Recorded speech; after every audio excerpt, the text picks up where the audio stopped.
तो जय हिंद मेरे प्यारे साथियों। दोस्तों देखिए, आज का जो वीडियो है ना, ये आप सभी लोग के लिए बहुत ही ज़्यादा वैल्यूबल होने वाला है, क्योंकि आज के इस वीडियो में जिस वैकेंसी के बारे में आपको जानकारी देने जा रहा हूं दोस्तों, वो पूरे 7 साल के बाद ये वैकेंसी निकाली गई है। पिछली बार ये जो वैकेंसी है ये साल 2018 में निकाली गई थी, और इस बार ये जो वैकेंसी है ये 2025 में, यानी कि अब जाकर के इस वैकेंसी का नोटिफिकेशन रिलीज किया गया है। और तो और इस वैकेंसी का ऑनलाइन आवेदन भी पूरी तरीके से स्टार्ट हो चुका है, ठीक है ना। तो मुझे ऐसा लगता है कि अगर आपके पास क्वालिफिकेशन है तो इस वैकेंसी में आपको जरूर से जरूर अप्लाई करना चाहिए। वीडियो कंटिन्यू करने से पहले एक बात मैं आपको क्लियर कर देना चाहता हूं, ये जो वैकेंसी है ना, ये पूरी तरीके से परमानेंट सरकारी नौकरी है। यहां पर मैं किसी प्रकार का कोई संविदा भर्ती या फिर कॉन्ट्रैक्चुअल बेस की भर्ती के बारे में बात नहीं कर रहा हूं। दोस्तों मेरा नाम विशाल है और ये जो यूट्यूब चैनल है ये आप ही का है, इसलिए वीडियो को लाइक कीजिएगा, चैनल को सब्सक्राइब कीजिएगा और जितना ज़्यादा से ज़्यादा हो सके इस वीडियो को शेयर भी कीजिएगा। और हाँ, आप किस स्टेट से मेरी वीडियो को देख रहे हो एक बार जरूर कमेंट कीजिएगा, ठीक है ना।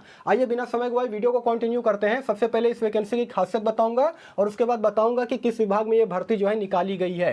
तो देखिए, इस वैकेंसी में कंपटीशन बहुत कम रहेगा। इसके 3 कारण हैं, वो कारण जो है मैं आपको वीडियो के अंत में बताऊंगा, ठीक है ना, क्योंकि अगर मैंने अभी कारण बता दिया तो हो सकता है कि आप वीडियो को स्किप कर सकते हो, ठीक है ना। लेकिन हाँ, ये जान लीजिए कि इस वैकेंसी में कंपटीशन बहुत कम रहेगा। बहुत सारी गवर्नमेंट वैकेंसी ऐसी है जिसमें क्या होता है 8 लाख 10 लाख 20 लाख बच्चे फॉर्म जो है ये अप्लाई करते हैं, लेकिन इस वैकेंसी की अगर मैं बात करूंगा तो ज्यादा से ज्यादा 30,000 या फिर 40,000 कैंडिडेट ही इस वैकेंसी में फॉर्म को अप्लाई करेंगे। और यही रीजन है कि यहां पर कंपटीशन का जो लेवल रहेगा वो काफी कम रहेगा।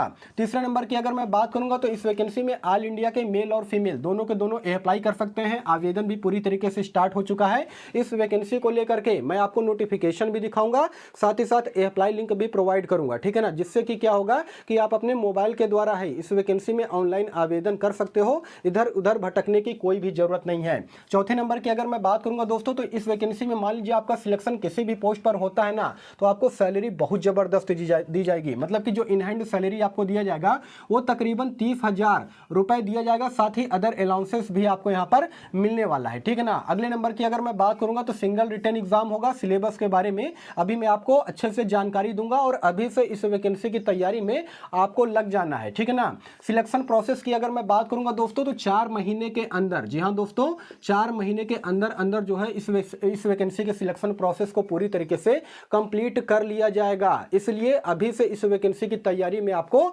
लग जाना है अगर आपके पास क्वालिफिकेशन है तो, ठीक है ना।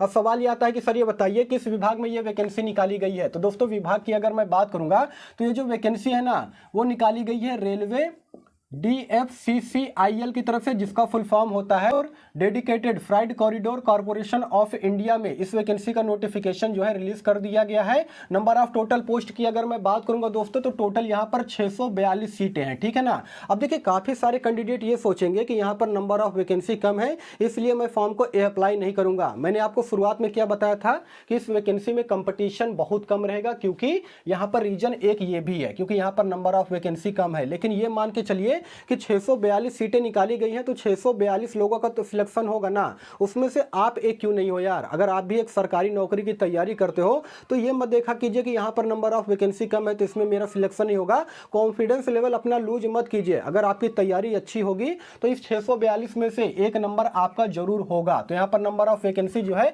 642 है। अब देखिए, पोस्ट नेम की अगर मैं बात करूंगा तो यहां पर अलग अलग प्रकार के पोस्ट पर भर्ती निकाली गई है, जैसे कि MTS, जिसका फुल फॉर्म होता है मल्टीटास्किंग स्टाफ। इसमें नंबर ऑफ टोटल सीटें सबसे ज्यादा हैं, 464 सीटें। और मैं आपको बता रहा हूं कि अगर आपके पास क्वालिफिकेशन थोड़ा सा कम है ना, तो आपको जो है MTS पोस्ट के लिए ही अप्लाई करना चाहिए। ये सबसे ज्यादा सुटेबल रहेगा आपके लिए। और जनरली यहां पर देखिए, जो तैयारी आप करते हो, जो सिलेबस पढ़ते हो, एग्जाम पैटर्न भी सेम रहेगा जिस प्रकार से आप यहां पर वनडे एग्जाम की तैयारी करते हो, ठीक है ना। उसके अलावा यहां पर एग्जीक्यूटिव SNT यानी कि सिग्नल एंड टेलीकम्युनिकेशन पोस्ट पर भर्ती निकाली गई है, जिसमें नंबर ऑफ टोटल सीटें 75 है। उसके अलावा एग्जीक्यूटिव इलेक्ट्रिकल की अगर मैं बात करूंगा तो इसमें नंबर ऑफ टोटल सीटें 64 है। एग्जीक्यूटिव सिविल की मैं बात करूंगा तो 36 सीटें हैं। उसके अलावा जूनियर मैनेजर फाइनेंस की अगर मैं बात करूंगा तो इसमें नंबर ऑफ टोटल सीटें जो है 3 पोस्ट है, ठीक है ना। नंबर ऑफ टोटल वैकेंसी की अगर मैं बात करूंगा तो 642 टोटल यहां पर सीटों पर भर्ती निकाली गई है। अब देखिए दोस्तों, यहां पर अप्लाई डेट की अगर मैं बात करूंगा ना, तो इस वैकेंसी का जो ऑनलाइन आवेदन है वो 18 जनवरी से ऑलरेडी स्टार्ट हो चुका है। और लास्ट डेट की अगर मैं बात करूंगा तो 16 फरवरी 2025 तक जो है है आप इस वैकेंसी के लिए ऑनलाइन आवेदन कर सकते हैं। आज जब मैं ये वीडियो बना रहा हूँ, आज तारीख है 3 फरवरी, ठीक है ना। तो अभी भी आपके पास लगभग 14 दिन बचे हुए हैं, ठीक है ना। अगर आप इंटरेस्टेड हो तो इस वैकेंसी में अप्लाई जो है कर सकते हो। सबसे पहले मैं आपको क्वालिफिकेशन बता देना चाहता हूँ इस वैकेंसी को लेकर के। देखिए, अगर क्वालिफिकेशन की अगर मैं बात करूंगा दोस्तों, तो अगर आप एमटीएस के लिए अप्लाई कर रहे हो तो इसमें 10th के साथ में वे कैंडिडेट जो कि आईटीआई कर रखे हैं, जी हाँ दोस्तों, आईटीआई कर रखे हैं या फिर रेलवे में 1 साल का अप्रेंटिस कर रखे हैं, वे कैंडिडेट यहां पर एमटीएस के लिए अप्लाई कर सकते हैं। लेकिन यहां पर एक कंडीशन और रख दिया गया है कि आईटीआई में कम से कम आपके जो है 60% मार्क्स होने चाहिए या फिर इससे ऊपर होना चाहिए, तभी आप एमटीएस पोस्ट के लिए अप्लाई कर पाओगे, ठीक है ना। तो ये चीज आप देख लीजिएगा, 10th में चाहे जितने भी परसेंटेज हो उससे प्रॉब्लम नहीं है, लेकिन यहां पर आईटीआई में कम से कम जो है आपके 60+ मार्क्स होने चाहिए, ठीक है ना। 60% प्लस मार्क्स जो है होने चाहिए, तभी आप यहां पर एमटीएस के लिए अप्लाई कर पाओगे। उसके अलावा एग्जीक्यूटिव एसएनटी यानी कि सिग्नल एंड टेलीकम्युनिकेशन की अगर मैं बात करूंगा, उसके अलावा एग्जीक्यूटिव के यहां पर और भी पोस्ट हैं, जैसे एग्जीक्यूटिव इलेक्ट्रिकल हो गया, एग्जीक्यूटिव सिविल हो गया या फिर जूनियर मैनेजर हो गया। तो इन सभी में जानते हैं वे कैंडिडेट अप्लाई कर सकते हैं जिन्होंने डिप्लोमा कर रखा है, यानी कि अगर आपने 3 साल का डिप्लोमा का कोर्स कर रखा है या फिर इंजीनियरिंग वगैरह कर रखा है, तभी आप जो है इन सभी पोस्ट के लिए अप्लाई कर सकते हो। उसके आगे देखिए ट्रेड का नाम लिखा है, तो इसमें क्वालिफिकेशन जो है डिप्लोमा रखा गया है, ठीक है ना। अब देखिए दोस्तों, एज क्राइटेरिया की अगर मैं बात करूंगा, यहाँ पर सबसे पहले फीस के बारे में जान लेते हैं कि इसमें एप्लीकेशन फीस कितना लिया जाएगा। तो देखिए दोस्तों, अगर आप जनरल ओबीसी ईडब्ल्यूएस कैंडिडेट है और आप एमटीएस पोस्ट के लिए अप्लाई करते हो, तो दोस्तों यहाँ पर आपसे जो है 500 रुपए एप्लीकेशन फीस लिया जाएगा, ठीक है ना। वहीं पर अगर आप दूसरे पोस्ट के लिए अप्लाई करते हो एग्जीक्यूटिव में या फिर जूनियर मैनेजर में, और आप जनरल ओबीसी ईडब्ल्यूएस कैंडिडेट हो, तो यहाँ पर आपसे 1000 रुपए जो है एप्लीकेशन फीस लिया जाएगा। जी हाँ दोस्तों, यहाँ पर फीस थोड़ा सा ज्यादा लग रहा है और यही रीजन है कि यहाँ पर कंपटीशन बहुत कम रहेगा, क्योंकि बहुत सारे कैंडिडेट ऐसे होंगे ना जो कि एप्लीकेशन फी दे करके ही इसमें फॉर्म को अप्लाई नहीं करेंगे। एक बार आप एमटीएस के लिए अप्लाई कर दोगे, लेकिन एग्जीक्यूटिव पोस्ट पर जो है यहाँ पर बहुत ही ज्यादा पेमेंट लिया जा रहा है, इसलिए काफी कम कैंडिडेट इस वैकेंसी में अप्लाई करेंगे। उसके अलावा एससी एसटी पीडब्ल्यूडी कैंडिडेट की अगर मैं बात करूंगा, तो वे किसी भी पोस्ट के लिए अप्लाई करते हैं तो उनसे कोई भी पैसा नहीं लिया जाएगा, यानी कि आप सभी लोग बिल्कुल यहाँ पर निःशुल्क जो है अप्लाई कर सकते हो, ठीक है ना। अब एज क्राइटेरिया की अगर मैं बात करूंगा दोस्तों, तो यहाँ पर 18 साल से लेकर के 33 साल तक के जो कैंडिडेट है ना, वो इस वैकेंसी में फॉर्म को अप्लाई कर सकते हैं। साथ ही साथ यहाँ पर एज में आपको छूट भी दिया जाएगा, जैसे ओबीसी के जो कैंडिडेट हैं उनको 3 साल, एससी एसटी कैंडिडेट को यहाँ पर 5 साल, उसके अलावा पीडब्ल्यूडी कैंडिडेट को यहाँ पर पूरे 10 साल का एज में रिलैक्सेशन जो है देखने को मिलेगा। उसके अलावा जो आपकी एज की गणना की जाएगी, यानी कि उम्र की गणना की जाएगी, वो किया जाएगा 1 जनवरी 2025 के रिगार्डिंग। कहने का मतलब ये है कि जो भी आपका डेट ऑफ बर्थ है और इस डेट तक आपका जो मिनिमम एज है ना, वो कम से कम 18 साल हो जाना चाहिए, तभी आप इस वैकेंसी में फॉर्म को अप्लाई कर पाओगे, ठीक है ना। यहाँ तक आई होप कि सब कुछ आपको क्लियर हो गया होगा।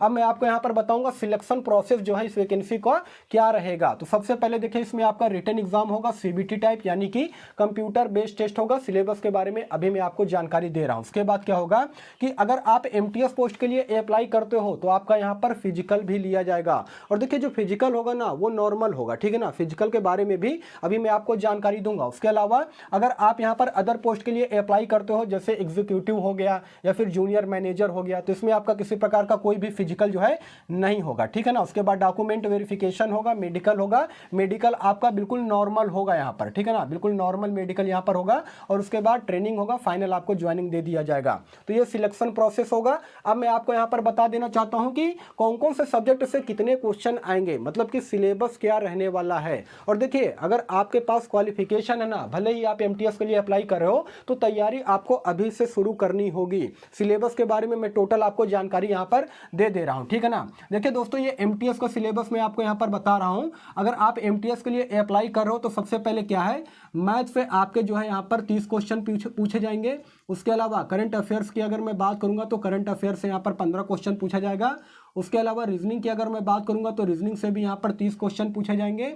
उसके अलावा साइंस की अगर मैं बात करूंगा, तो साइंस से भी यहाँ पर आपके 15 क्वेश्चन पूछे जाएंगे। उसके अलावा रेलवे DFCCIL से संबंधित यहाँ पर आपके टोटल 10 क्वेश्चन रहेंगे, यानी कि आप जो है इस विभाग के बारे में कितना कुछ जानते हो उससे संबंधित यहाँ पर आपके 10 क्वेश्चन पूछे जाएंगे। तो नंबर ऑफ टोटल क्वेश्चन यहाँ पर कितने हो गए, 100 क्वेश्चन हो गया।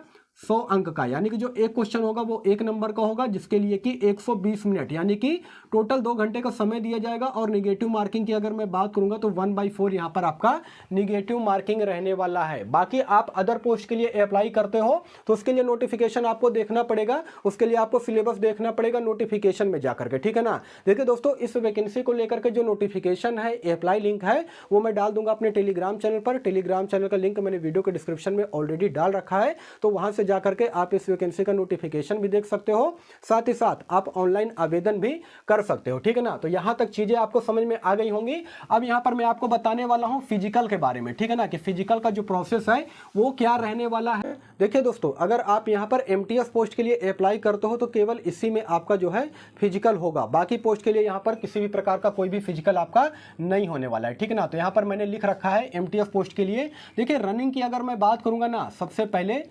रनिंग की अगर मैं बात करूंगा मेल कैंडिडेट का, तो यहां पर 4 मिनट 15 सेकंड के अंदर आपको 1 किलोमीटर के रेस को कंप्लीट करना रहेगा, ठीक है ना। ये मेल कैंडिडेट के लिए क्राइटेरिया रखा गया है। उसके अलावा फीमेल कैंडिडेट की अगर मैं बात करूंगा तो 1 किलोमीटर के रेस को उनको 5 मिनट 40 सेकंड के अंदर में जो है कंप्लीट करना पड़ेगा, जिसके लिए आपको एक ही चांस दिया जाएगा। उसके अलावा अगर मैं वजन की अगर मैं बात करूंगा दोस्तों, तो यहाँ पर एक और फिजिकल का क्राइटेरिया लिया जाएगा, जिसमें क्या होगा, मेल कैंडिडेट की अगर मैं बात करूंगा तो 35 केजी के वजन को आपको क्या करना है, 100 मीटर तक आपको दूर लेकर के चलना पड़ेगा 2 मिनट के अंदर, यानी कि 2 मिनट के अंदर जो है आपको 35 केजी के वजन को 100 मीटर तक लेकर के आपको चलना पड़ेगा।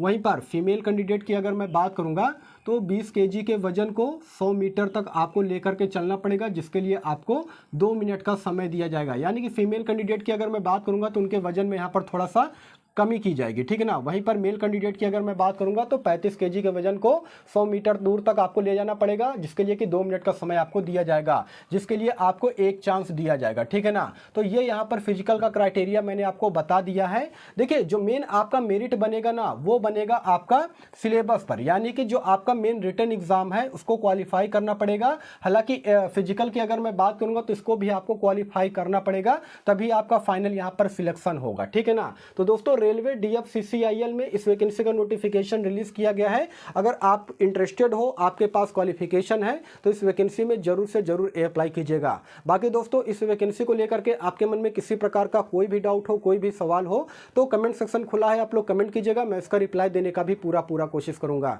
बाकी फिर मिलूंगा किसी नेक्स्ट वीडियो में, तब तक के लिए धन्यवाद।